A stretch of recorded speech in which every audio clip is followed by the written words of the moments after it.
Hey, welcome back to another episode of the Year of Magical Learning. Today we're on book 80, and today we are going to talk about the power of purpose. I'll let Chris take it over.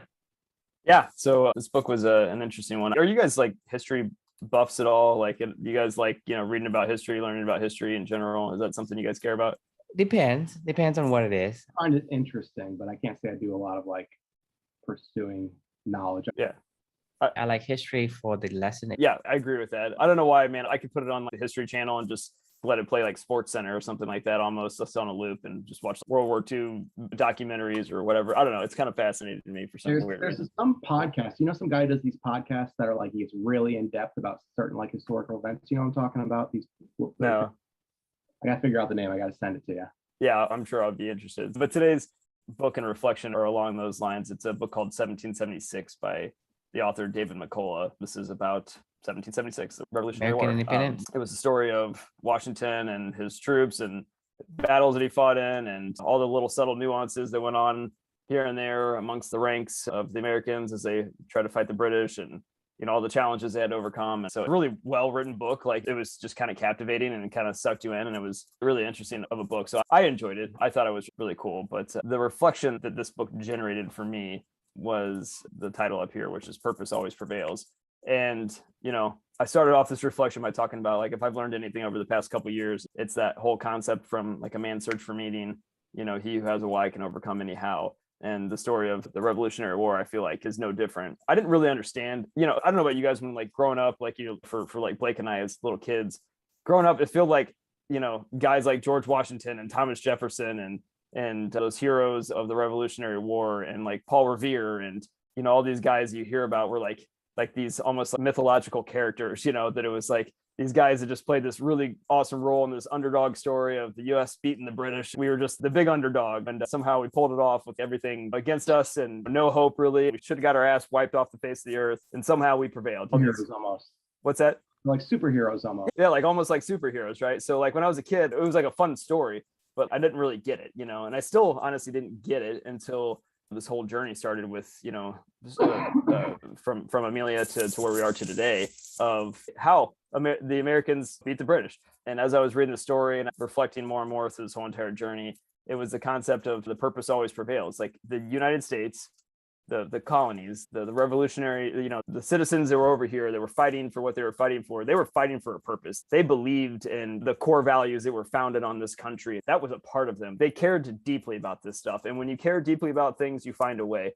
On the other side of the equation, there was the British, who they were, they didn't care. They were just doing a job. They were getting paid. They were there to collect their king's taxes. They didn't give a shit. Like, I mean, they were just, yeah, they may have had more might and more power and more force and more money and whatever, everything more, but what they didn't have was a purpose. So, and as I like listened to the story unfold, and as I was reflecting on my own journey and understanding these things, like it just was so apparent, like when you have a purpose, like, you hear this time and time again with the Jews fleeing from Egypt, right? How did they survive? They had a purpose. Or apartheid in South Africa, or World War II, with the Allies beating back the Nazis. There was two purposes, I would say, but I think God chose the right purpose in that one. That was probably why it was such an epic battle as well.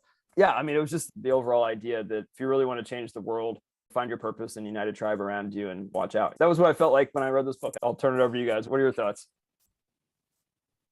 So I have a question though. What happened when both sides has purpose? Great question. Then you're locked in, an infinity war, I guess, of maybe like, Christians and Muslims, or like, I don't know. I mean, it's good. What do you think? I don't know. I think Are you talking about in terms of war? anything with a purpose, right? You have a purpose and you go against something that also have a purpose. And for me, like I said, it's like, how do you know how to overcome the other purpose? Why does there have to be conflict in two different purposes? I mean, for example, in a war, you have a purpose. The German has a purpose, and the Jews and the ally has another purpose, which is conflicting. I mean, it doesn't have to always be conflicting, but sometimes they will. Well, so hang on. My first initial thought would be this: what you shouldn't do. My mind immediately went to like Christians and Muslims. Like they both have a purpose, and they both have a good purpose at their core. For perpetuity, they've been fighting over whatever they've been fighting over, right? Wouldn't it be better to just figure out where your purposes overlapped and work together? Like it would be my sentiment. If you have two competing purposes, find where the overlap is and help each other. That's the ideal situation. Right. Always gonna be like that. I mean, you can have a war and you can lose a war and your purpose can still be there. Maybe you have to adapt on how you live out your purpose. Maybe you have to live it out in a different way in hiding, but loss doesn't mean necessarily your purpose is gone. If that makes sense. Well, the thing is for me, like the reason why I'm asking that question is that for me, purpose means power. And power depends on, for me, if you have a purpose, you're going to give it your maximum. Just like you say, Thomas Jefferson, George Washington, Benjamin Franklin, all these guys are superheroes because they have power, because of a purpose. They have a purpose and that gives them power. But the power goes to a certain limit. For example, Patrick Henry said, give me liberty or give me death. Because he's saying, well, I'm willing to give the maximum power that I possess as a person. Because once it maxes out, that means that's death for me. Right? By the time death is, so it gives you that extra boost of power, can maximize whatever you have. I mean, but to me, if you have a lesser capacity, then you're not gonna win just because you're not gonna get your purpose. You're not gonna, I guess, prevail because you have a purpose, right?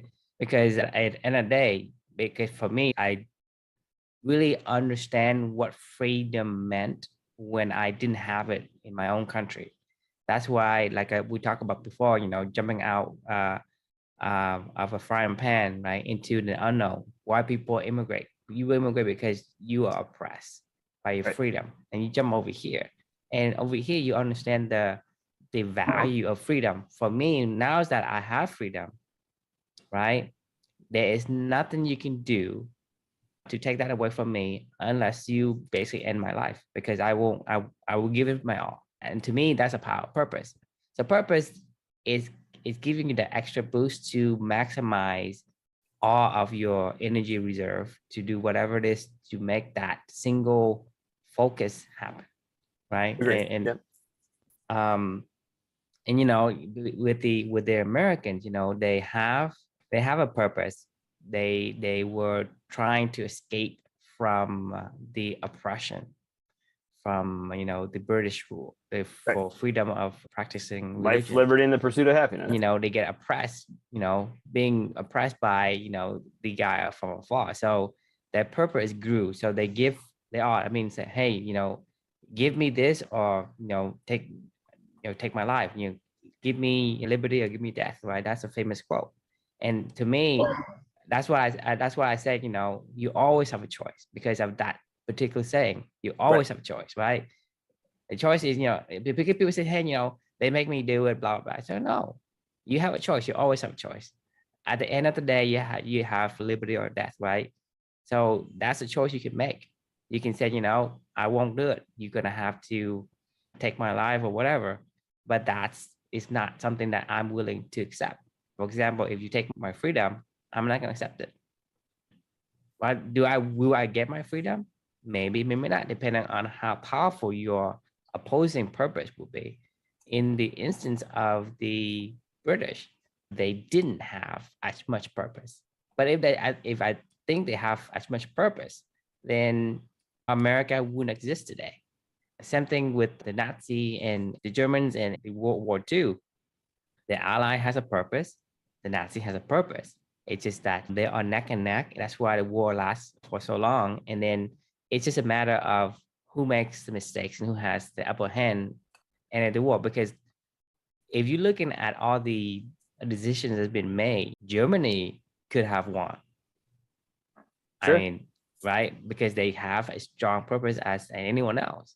But it's a series of decisions and mistakes that was made, and it allows one side to win versus another. Because to me, World War II is a toss-up. So I got a couple things here. I think purpose gives you a power boost. Like if it was like a video game gives you a power boost, doesn't mean though you're going to necessarily win versus a not as important purpose. When you look at, let's say, Native Americans, they had a purpose. Our purpose we thought was see to, manifest destiny. Now, was that right? And what we did to them, was that right? Was our, did we both have a purpose in that? I mean, maybe. I think theirs was more a better purpose, probably, than they were fighting the, I guess Americans at that point. But they lost that war and they still have a purpose. And they still, when you ask that question about what happens when two people have a purpose, and one kind of like, I guess that would be like an example, I think, how things played out with, I think, Native Americans, of kind of what happened. I mean, they still have a purpose. They were damaged, but I think probably in their hearts, their purpose is still there. I don't know what that's just kind of an example of how something like that played out. I think our purpose in that, what we did to them, was not right. Purpose doesn't always win. I agree. I do think, though, it does give you a boost. You will have more of a chance than, if you didn't have a purpose in a battle or a war. So you imagine having a purpose and be like water, right? It means that you have power, but you're using power using leverages. The leverages multiplies that power. So at the end of the day, you have more. I think purpose is power, and power is something that you can utilize. It's like a tool you can utilize for your own achievement of whatever mission that you want. When you say power, you mean like an internal power? A drive. An unstoppable force within you, that. Well, I don't know about unstoppable. No, it is. I mean, the only way to stop it is to literally, like, you can't kill an idea. When people believe in an idea and the purpose behind that idea, you can't kill it. Like, you cannot kill the idea of freedom. Whether or not I'm here, somebody will pick up that mantle if they believe in it. It might be silent, but it's still there. You can, but the thing is, you look at other countries like in Asia, in the Middle East, especially in Asia, they actually kill freedom. Is it still there, though, for those people? No. You don't think so? Okay, No, I don't know. They don't, because they are brainwashed. They don't understand.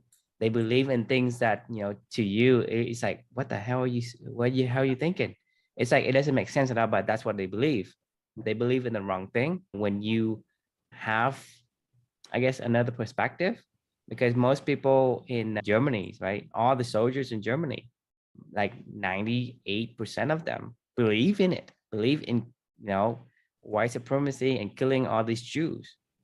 And for whatever reason, maybe the Jews are smarter, but that's not what they believed. They believe that the Jews are tainted.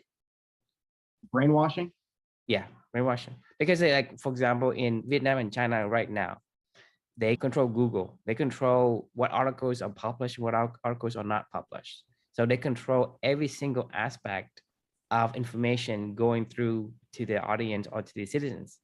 That means that if they want you to believe that US is bad, US is whatever, they're just going to put articles, even write their own articles, to tell you about incidences that never happened. Do you think that's happening here in the United States? Yes, but the thing is, it's not in a very controlled way. It's very subtle in terms of, okay, for example, you look at Elon and Twitter, right? Twitter, Facebook, even Google and all these companies, they have been somewhat influenced to play the part. The reason why Twitter erupted when Elon bought it, because when you have some source that is similar to Facebook and the other sites and news and whatever, what happened if you said, this candidate, this presidential candidate is good, but then Twitter said, no, it's not. So the thing is, it creates these imbalances, this not a confirmation, then people going to question. That's the reason why Twitter with Elon is going to erupt and change the way the political system is going to work, and the way that people have been kind of like under this trance of the media. And so that creates that breakaway, right? And so from the perspective of the United States, there is things that you can rely on, other sources that will actually kind of give you some insight and some clue onto what may be really going on. In other country, not possible, because the government controls everything. In China, they control everything. It even controls the way that you use your phone, right? everything goes through the same system, and the government owns it or behindly controls the company that actually being allowed to use these devices and hardware and software and internet sites and whatnot. I know someone, I heard they knew someone who was in, I don't know if it was China. They were told you're not supposed to search certain things on your phone. And they did. They had people come to their hotel and they had to be taken basically to almost jail and be questioned for quite a while. It turned into a big problem. It happens all the time.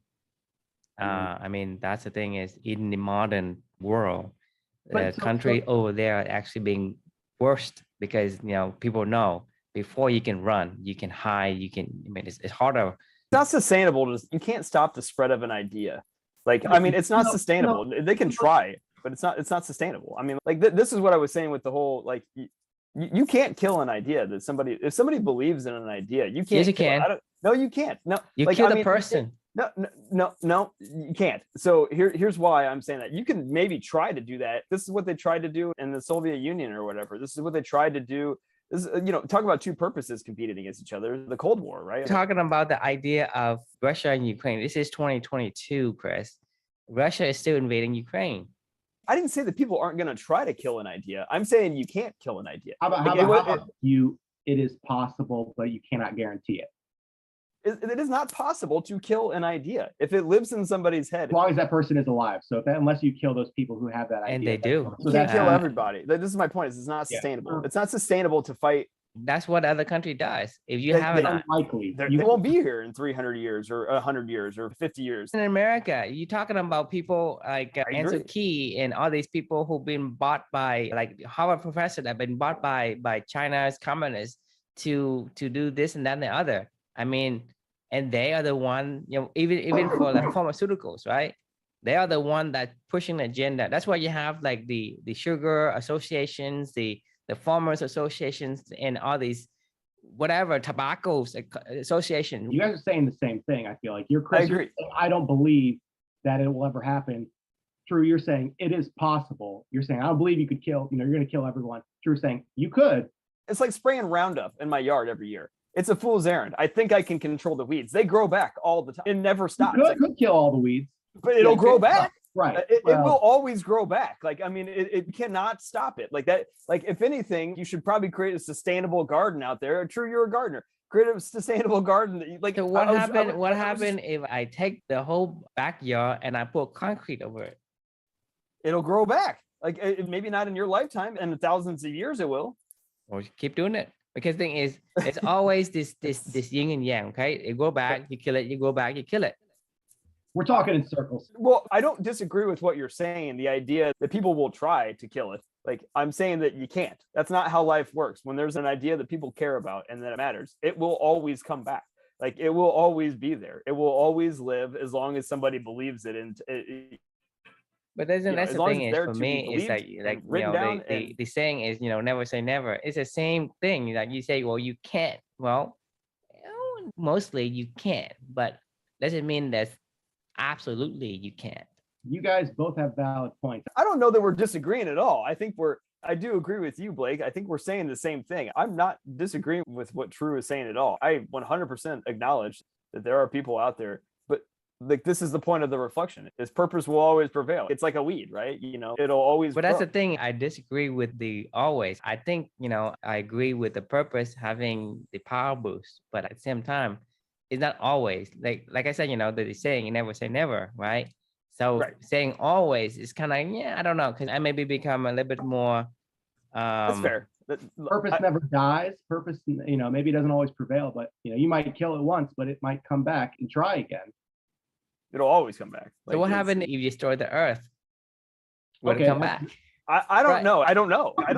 And my point is that I can't prove anything. I can only disprove it. That means I'm saying here there are maybe in a certain way it could. I don't want to accept the word always or the word forever or the word, you know. In fact, we don't really know anything. Exactly. Now we agree. Now, but what I do know is the power that purpose can drive a human being's behavior. Yes. Like, I mean, that's probably the only thing that I do know is, like, if you truly believe something deep in your soul, like in your core, in it, it'll drive your behavior no matter what. If more people believe in that, truly believe in that, and you're going against somebody, it's not even a battle if you're going against somebody that doesn't give a shit at all. That's why, we probably lost the Vietnam War, or something along those lines, because we didn't care. Like, there was no purpose for us being there. I think we all knew that. You know this better than I would know. Lost because you didn't want to do it anymore, and you say, hey, Right. I don't, it's not worth it. So it's not like the North Vietnamese are strong or anything like that. It's just like you have the US backing the South Vietnamese, and you have the Russians and the China arming the North Vietnamese just because. And then you're not fighting the Vietnam War. You are fighting the Red Scare. It's the communists that you're fighting, and you get tired of it. And because of Nixon, right? Nixon said, well, it's not worth it. And then after that, Lyndon B. Johnson said, well, because of Nixon, I want to do something different. Then I'm going to just withdraw the troops. And that's how it is. It's like, hey, I don't want to prolong this anymore because the American public doesn't support. And if I want to be in office, I need to do whatever they want.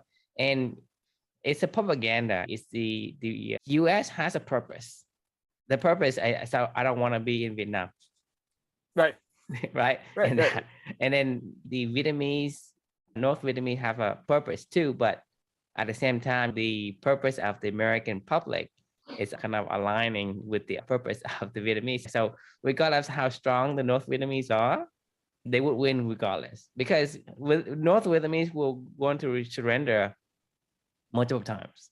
It's just that the US just decide, hey, I don't want to be in this conflict anymore, and so they withdrew, and then by default you win. It's like, hey, you play a tennis match and then you say, hey, I withdraw from the match, so whoever is there, your opponent, by default they're going to win. Agreed. It's an interesting topic to think about. It piques my curiosity for sure, and it makes me start to look into things at a different perspective, with a different lens, a different paradigm, as you start to evaluate conflicts out there in the world. Like about with the conflicts, one you always got to remember, history is always written by victors. They can spin it and turn it in a way. Like, we really don't know what happened, like a lot of things that happen, and behind the I can tell you for sure, basically knowing both history, or that I was told that the history are not consistent. They're not consistent from one country to the next country, because in Vietnam it's different, and in United States it's different. Effective, you think? No, it's just wrong. So is there a lie behind it? A lot of lies. Okay. A lot of lies. It's a lot of lies. And I know for a fact, a lot of the facts that they put out are wrong, because I have seen the evidence, and I tend to believe the American history more. And then the Vietnamese is like, they're not very good at being subtle. They very blatantly lie. And I see evidence now that I, live here a long time, and I work for companies and even the government contractors that have evidence that I know that it's not what is written. So both histories are completely inconsistent with one another. So that tells you that if this is inconsistent, what else is inconsistent?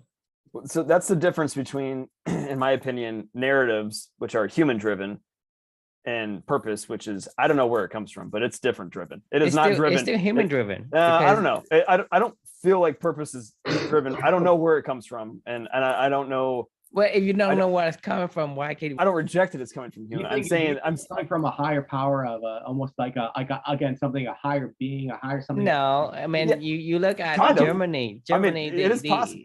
Purpose of wanting to be the supreme race came from Hitler. Well, that's why they lost. I mean, we're talking about something different here. We're talking about where this purpose came from. I mean, whether you lost because your purpose is weaker or whatever the case, you still have a purpose. That's why they believe in wiping out the inferior race to the, quote unquote, inferior race. It came from Hitler. Right. So the American purpose came from, I think, John Adam or whatever. They say, hey, these people are oppressing us. We are running to this new world, and they coming at our heel. They didn't choose the purpose that was given to them. The purpose came to them through pain and trauma and oppression and a lot of other things. That was a collective shared. I don't think so. I don't think that well, I don't know Conversation's what never kind gonna of end. pain the Germans is having the before pain they they say, had hey, was you they know, lost in World War One was the pain. Like, honestly, that was the pain. Like they were embarrassed. That was their pain. And World War One. I'm serious. I'm serious. I mean, that was why Hitler like became like, I mean, he was motivated by the embarrassment of them losing World War One. I mean, that was what he wrote about in his own books and shit like that, in his own writings and whatever. I mean, I'm not saying that's a single source, but like, huh? Or were they his books? Well, I don't know. Again, it's like you can question anything and believe anything. Right. So we don't anyway, know. let's put a bow on this one to say purpose is really powerful. Like harnessing it. I don't know that anybody can harness purpose. I think it just naturally, you know, when you believe in something, more people unite around it. Like we come here every single night to talk about values, and we talk about the importance of meaningful work and meaningful relationships and things like that. Like there's nothing. I'm not making you do this. You're not making me do this. Blake, nobody's making you come to do this. You come to do these things because you want, because it matters, because you convinced something me you care about. that it aligns with my purpose or purpose that I should have. And I said, well, that's a great idea. But it didn't come from me. I didn't invent that. Like, I mean, this was. You did. You No, invented it. I didn't. It was. Yes, you did. You invented the year of magical learning. You're the one who wrote the reflection. I know, it. like you're not like that. That is the like that. This is the fine line. Is yes, humans take a purpose and they make it their own, right? But it is not. It did not come from me. It comes from something else that I can't describe. And I. Because the thing is, I am saying that without you, we wouldn't be here today in this episode. But I think the idea of living your values wouldn't be here, though. We'll be here, but we'll not be here in terms of talking to you and Blake, because you are the one who wanted to start writing the reflections, and then you the one who suggests we should talk about it, and then you the one who suggests we should put on a podcast. It's your idea in some capacity. Yes, it's like we talk about with God, right? You know, the rock pile. You know, like you should have seen this idea when God left it to us. You know, the rock pile when it was just a rock pile, right? Like, you got to turn it into a garden, right? You got to do your work to bring this idea to life and to help to grow and nurture it. That's what we're doing, right? I mean, it came partly from some person. So to put a bow on, like you're talking about living to God, right? This is a pile of rock. It's there. But somebody has to turn it into the garden. Agreed. And we're trying to turn it into a garden. So, Blake, did you have a final thought? Yeah. I said to put a bow on it. Yeah. All right. Well, yeah. Okay. We'll You want to get a purpose? How about that? Well, I don't think you always have I don't think you get a purpose. I don't think you can go find a purpose. I think the purpose finds you. But that's another topic for another day. Let's not go down this rabbit hole again. So the question we can leave with anybody tuning in today: clearly, purpose is a controversial topic. Clearly, there's some passion behind it. For sure. Purpose. So the question we can leave with anybody listening still at this point in time: is your battle that you're fighting one of purpose or just something you do? Because if it's just something you do, then I think we can all agree that's not going to win. So keep fighting until you get that purpose, whether it comes to you, whether you find it, but purpose is powerful. Appreciate everybody tuning in, and we will see you all tomorrow. All right.